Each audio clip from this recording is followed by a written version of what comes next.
With my love എൻ്റെ പ്രണയത്തോടൊപ്പം ഫേസ്ബുക്കിൽ post ചെയ്ത ഫോട്ടോയുടെ തലക്കെട്ട് പലകുറി ഉരുവിട്ടു. ഈ ചിരി ഞാൻ കണ്ടിട്ട് നാളുകളായി നരേൻ. ലാപ്ടോപ്പിൻ്റെ ചില്ലിന് മീതെ നരേൻ്റെ ചുണ്ടിൽ വിരൽ വെച്ചു. നിനക്ക് ഈ വിവാഹവസ്ത്രം ഇന്നും നന്നായി ചേരുന്നുണ്ട്. കൺമഷി തേച്ച് കറുപ്പിച്ചു കൊടുക്കാറുള്ള തലയിലെ 2-3 വെള്ളിയിഴകൾ ചെമ്പിച്ചിരിക്കുന്നു. അടുത്തായി ചുവന്ന സാരിയിലൊരു പെണ്ണ് നീരജയാണെന്ന് തോന്നുന്നു. ചിരിച്ചുകൊണ്ട് നരേനോട് ചേർന്ന് നിൽക്കുന്നു. അവളെ ഒരു കൈകൊണ്ട് ചേർത്ത് പിടിച്ചിരിക്കുന്നു. നിനക്ക് പിങ്ക് കളറായിരുന്നല്ലോ ഇഷ്ടം, പിന്നെന്തേ ചുവപ്പ് നിറം? നീയേ മാറിയല്ലോ, പിന്നെന്താ അല്ലേ? നിന്നെ മറ്റൊരു പെണ്ണായിട്ട് കാണുമ്പോൾ നെഞ്ചു പിടയുന്നുണ്ട്. ചെറിയ കാര്യത്തിന് പോലുമുള്ള ദേഷ്യവും പിറുപിറുക്കലുമെല്ലാം ജോലിയുടെ ടെൻഷൻ കാരണമാണെന്ന് കരുതി ഈ ഫോട്ടോ കാണും വരെ നീ തിരിച്ചു വരുമെന്ന് പ്രതീക്ഷിച്ചു. കോടതി വരാന്തയിൽ എന്നെയും മോളെയും നോക്കാതെ കാറിൽ കയറിപ്പോയിട്ടും എനിക്കൊരു പ്രതീക്ഷയുണ്ടായിരുന്നു, നീ എന്തെങ്കിലും തിരിച്ചു വരുമെന്ന്. ഇനിയൊരു മടക്കം അതുണ്ടാവില്ല അല്ലേ നരൻ? ലോഗൗട്ട് ചെയ്ത് ലാപ്ടോപ്പ് അടച്ചു വെച്ച് മുഖം അമർത്തി തുടച്ചു. മുറിയിലേക്ക് പോകാൻ നോക്കവേ മേരിയമ്മ റൂമിൽ നിന്ന് പുറത്തേക്ക് വന്നു. മേരിയമ്മേ, മോളിറങ്ങിയോ? ഇല്ല കുഞ്ഞെ, മാണ്ടൂൻ്റെയും രാജകുമാരനെയും കഥ കേൾക്കണമെന്ന് പറഞ്ഞ് ബഹള. ഏത് കഥ പറഞ്ഞു കൊടുത്താലും അതല്ല മാണ്ടൂൻ്റെ കഥ എന്ന് പറയും. മേരിയമ്മക്കൊന്നും അറിയില്ല എന്ന് പറഞ്ഞ് കൈയും കെട്ടി മുഖം വീർപ്പിച്ചിരിപ്പുണ്ട്. മേരിയമ്മ കിടന്നു, ഞാൻ ഉറക്കിക്കോളാം അവളെ. കട്ടിലിൽ ഒരു വശത്തേക്ക് മുഖം തിരിച്ച് കൈകെട്ടി ഇരിക്കുന്നുണ്ട് നിഹ. നരേൻ്റെ തനി പകർപ്പാണ്. ചെറിയ കാര്യം മതി മുഖം വീർപ്പിക്കാൻ. അമ്മയുടെ ചുന്തിരി എന്തിനെങ്ങനെ മുഖം വീർപ്പിച്ചിരിക്കുന്നേ?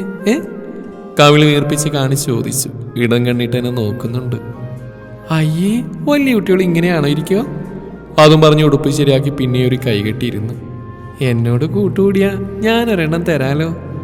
അവളുടെ അടുത്ത് അവളെ പോലെ തന്നെ കൈകെട്ടിയിട്ട് കള്ളനോട്ടം നോക്കിക്കൊണ്ട് പറഞ്ഞു. എന്താ അത്? എന്തോ അവൾക്കായി വാങ്ങിച്ച് വെച്ചിട്ടുണ്ടെന്ന് മനസ്സിലായതും അവളുടെ പിണക്കൊക്കെ പറന്നുപോയി. കെട്ടിയ കൈയൊക്കെ അയച്ച് മടിയിൽ വേഗം കയറിയിരുന്നു. അവളോട് മറുപടി പറയാതെ മുകളിലേക്കും സൈഡിലേക്കും കണ്ണുകൾ പായിച്ച് കളിച്ചു. അമ്മയുടെ ഞാൻ കൂട്ടുണ്ട്, മേരിമേല കൂറ്റില്ലാത്ത എന്നെ മാൻഡുവിന്റെ കഥ പറഞ്ഞുതരാന്ന് പറഞ്ഞ് പറ്റിച്ചിട്ടാ. പിന്നെയും മിണ്ടാതെ അതേപോലെ തന്നെ ഇരുന്നു. മേരിമേടും കൂട്ടുണ്ട്. അവള് നോക്കാത്ത കൊണ്ട് താടിയിൽ പിടിച്ച് തിരിച്ചുകൊണ്ട് പറഞ്ഞു. അമ്മയുടെ ചുണ്ടൊരു പെണ്ണ്. കുഞ്ഞിക്കവളിൽ അമർത്തി ഉമ്മ വെച്ചു. എനിക്കാ കൈ നീട്ടിക്കൊണ്ട് അവൾ പറഞ്ഞു. അതിനു മുമ്പ് അമ്മയ്ക്കൊരു ഉമ്മതാ.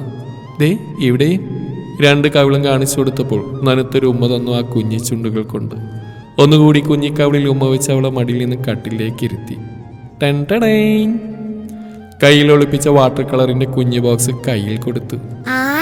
Water colour. കുഞ്ഞിക്കണ്ണ് വിടർത്തി കൈകൾ അടിച്ചുകൊണ്ട് കട്ടിൽ കയറി തുള്ളാൻ തുടങ്ങി അവൾ. കടലാസിനെ വരക്കാവേ? വാട്ടർ കളർ ബോക്സ് പിടിച്ചു വെച്ചുകൊണ്ട് പറഞ്ഞു. ആമേ. ബോക്സ് പിടിച്ചു വാങ്ങിക്കൊണ്ട് പറഞ്ഞു. വാട്ടർ കളർ തിരിച്ചു മറിച്ചും തുറന്നുമെല്ലാം നോക്കുന്നുണ്ട്. അതിൽ ഓരോ കളറിന്റെയും പേരും പറഞ്ഞു കൊടുത്തു. ഞാൻ പപ്പേനോട് പറഞ്ഞിട്ട് വരാവേ. ഫോൺ എടുക്കാനായിട്ട് കട്ടിൽ നിന്ന് ഊർന്നിറങ്ങി ഓടി. വേണ്ട മോളെ, പപ്പ തിരക്കില്ല, പിന്നെ വിളിക്കാം നമുക്ക്. അവളെ പിടിച്ചു വെച്ചുകൊണ്ട് പറഞ്ഞു. വേണ്ട, എനിക്ക് ഇപ്പൊ വിളിക്കണം, ഉമ്മ കള്ളം പറയുവാ. കയ്യിൽ നിന്നും കുതിരിക്കൊണ്ട് കരയാൻ തുടങ്ങി അവൾ. വാശി പിടിക്കലേ നീഹ, ഇപ്പൊ വിളിക്കണ്ട. ശകാരിച്ചതും കുഞ്ഞിക്കണ്ണ് നിറച്ചു. അമ്മയോടും കൂറ്റില്ല, പപ്പേനോടും കൂറ്റില്ല, മേരിമയോടും കൂറ്റില്ല. അതും പറഞ്ഞു പോയി കിടക്കയിൽ കമിഴ്ന്ന് കിടന്നു. അവളെ എന്ത് പറയണമെന്നറിയാതെ കുറച്ചു സമയം നോക്കി നിന്നു. അമ്മയുടെ നല്ല കുഞ്ഞല്ലേ, അമ്മയുടെ കുഞ്ഞി പാറുമല്ലേ? അമ്മ 2 ദിവസം കഴിഞ്ഞ് പപ്പയെ വിളിച്ചു തരാവേ. അടുത്തിരുന്ന് തലയിൽ ഉമ്മ വെച്ചുകൊണ്ട് പറഞ്ഞതും തല എതിർദിശയിലേക്ക് തിരിച്ചു വെച്ചു. ഇടയ്ക്ക് കണ്ണ് തുടയ്ക്കുന്നുണ്ട്. ഇനിയിപ്പോ അമ്മ ആർക്കാ കഥ പറഞ്ഞു തരുവാ? അവളെ നോക്കി താടിക്ക് വിരൽ വെച്ച് ആലോചിക്കുന്ന പോലെ പറഞ്ഞു. മാൻഡുവിന്റെ കഥയാണോ അമ്മേ? അല്ലാലോ, ഇത് മാണ്ടുവിനേക്കാൾ നല്ല കഥയാ. പണ്ട് ഒരിടത്തൊരു പെൺകിളി ഉണ്ടായിരുന്നു. എന്നിട്ടോ? താടിക്ക് കൈ കൊടുത്തുകൊണ്ട് കാലി ചുരുക്കിയിരുന്നുകൊണ്ട് ചോദിച്ചു. ഞാനും അങ്ങനെ തന്നെ ഇരുന്നു. നല്ല ഭംഗിയുള്ള തൂവലൊക്കെ ആയിട്ട് പെൺകിളിയെ കാണാൻ നല്ല രസമായിരുന്നു. പാട്ടാണെങ്കിലോ അതിലും സൂപ്പർ.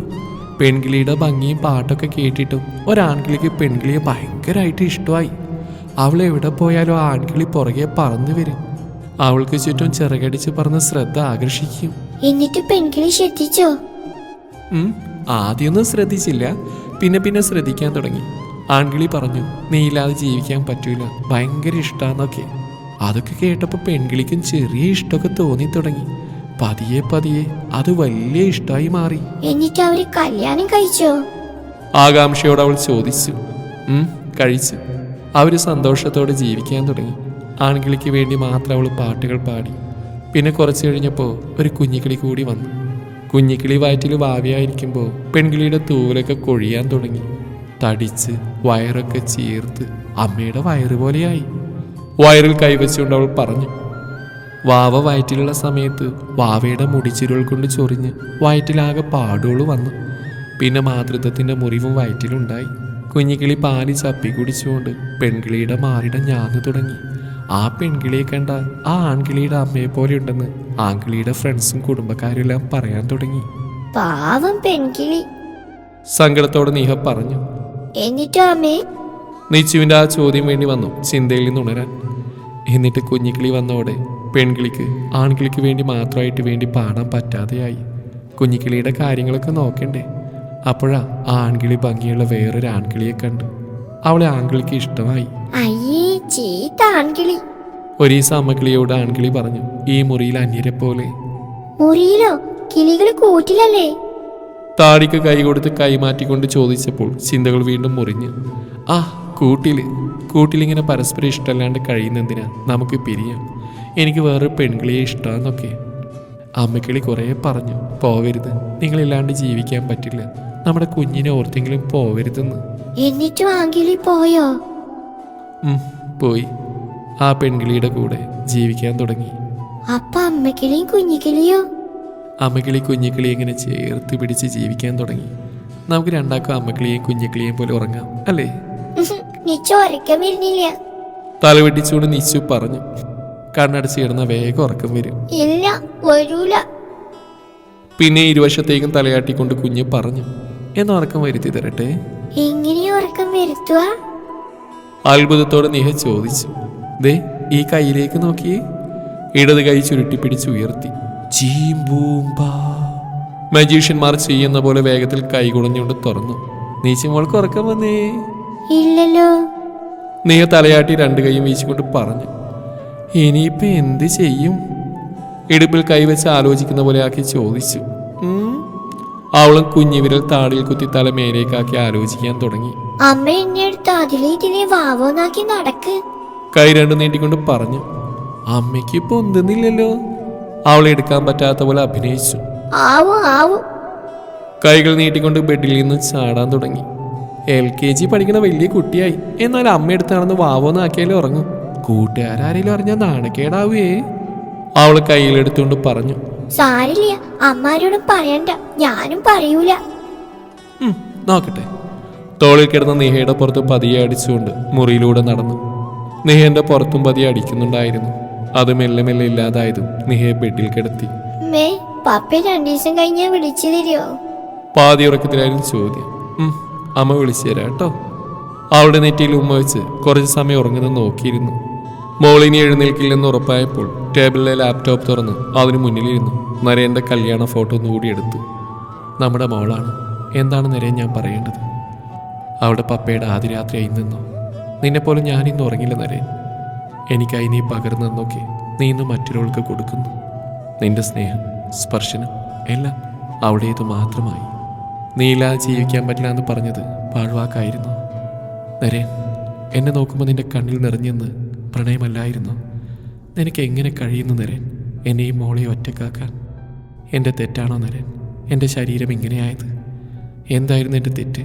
അതെങ്കിലും പറയായിരുന്നില്ലേ? മോളോട് ഞാൻ എന്താ പറയുക? അവളുടെ പപ്പ എങ്ങനെ ഞാൻ വിളിച്ചു കൊടുക്കും? അവളുടെ പപ്പേനെ അവളുടെയും അമ്മയുടേതുമല്ലെന്ന് ഞാനിങ്ങനെ പറയും. എത്ര നാൾ ഞാനിങ്ങനെ അവളോട് കള്ളം പറയും? എന്നെ മറന്നേക്ക്. നിനക്ക് മോളോടെങ്കിലും ഒന്ന് സംസാരിച്ചുകൂടെ? ആ ചിരിയോട് അവൾക്ക് വല്ലാത്ത ദേഷ്യം തോന്നി. മോള് വലുതാകുമ്പോൾ ഞാൻ പറഞ്ഞോളാം അവളുടെ പപ്പ നമ്മളെ രണ്ടാളെയും വേണ്ടാത്തോണ്ടാ പോയെന്ന്. ദേഷ്യത്തേക്കാൾ വല്ലാത്ത സങ്കടമാണ് തോന്നുന്നത്. ആ ചിരിയുള്ളിൽ നോവുണ്ടാക്കിക്കൊണ്ടിരുന്നു. ഹൃദയത്തിൽ 1000 മുട്ടുസൂചികൾ ഒരുമിച്ച് തറച്ചതുപോലെ ഹൃദയത്തിലെ മുറിവിൽ നിന്നും ചോര കിനിയാൻ തുടങ്ങി. നരേനെ ബ്ലോക്ക് ചെയ്ത് ലാപ്ടോപ്പ് അടച്ചു വെച്ച് അതിന് മുകളിൽ തലവെച്ച് കിടന്നു. ഒരുപാട് കരഞ്ഞപ്പോൾ ഇത്തിരി സമാധാനം. മോളുടെ അടുത്ത് പോയി അവളെ കെട്ടിപ്പിടിച്ച് കിടന്നു. എൻ്റെ ചൂടറിഞ്ഞതും നിഹ ഒന്നുകൂടി ചുരുണ്ടു കിടന്നു. എൻ്റെ മാറിലേക്ക് മുഖം താഴ്ത്തി കിടന്നു.